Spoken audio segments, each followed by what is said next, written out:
So I would tell you the secret sauce or the secret of being effective in your advocacy is to show up. We know the old notion that 90% of success is actually showing up. Once in a while, a grassroots email or a phone call or anything like that, yes, they are effective, but in the end, there's nothing more effective than getting a face-to-face audience with your elected official and telling them what's going on, again, in your communities, in your district, and having those real stories that we can relate then and translate to legislation, testifying, everything else. It's great to hear. I mean, the impact of JCF and MIF for me in my district are hundreds of jobs and millions of dollars that are making sure that businesses are being retained or recruited. And so if I can relay that to my members, to my fellow colleagues here at the Capitol, it's really effective.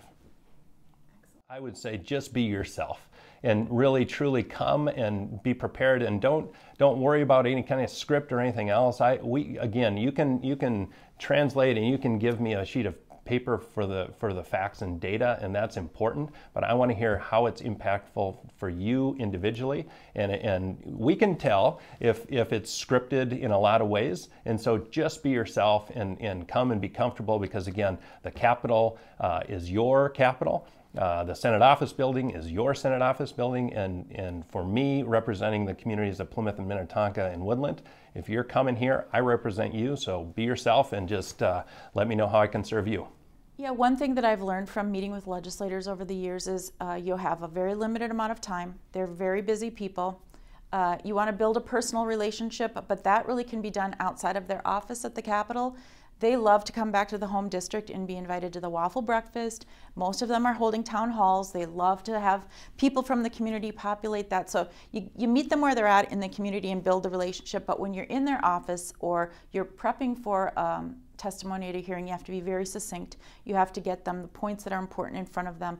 You have to make an impression, and usually tying it to real life stuff. Like in our world, we're talking about capital investment and job growth and things like that. Tying it to a real life project, especially one if it was in their district, will have much greater meaning, and especially if you can get them into that project and tour it, you'll have a lot more success. So being succinct, understanding, short, and then when they're back in district, build that relationship.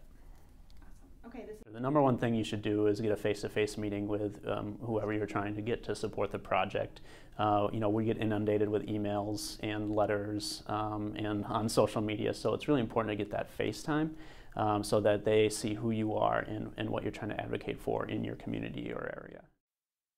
The number one mistake I think people make is they begin talking to you as if you already disagree with them. And so they have a very defensive message, which kind of makes it even more difficult to listen to if you're already angry. So I would just say go in with an open mind, assume someone's going to support it, and talk to them that way.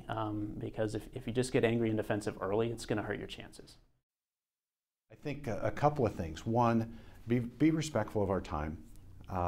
Personally, I like it when people kind of get to the point, and we've got a very concise structure to go through. And I would say also leave some time for the legislator to ask questions, because there's always something that we bring from our own perspective or our own experiences that we'll want to know.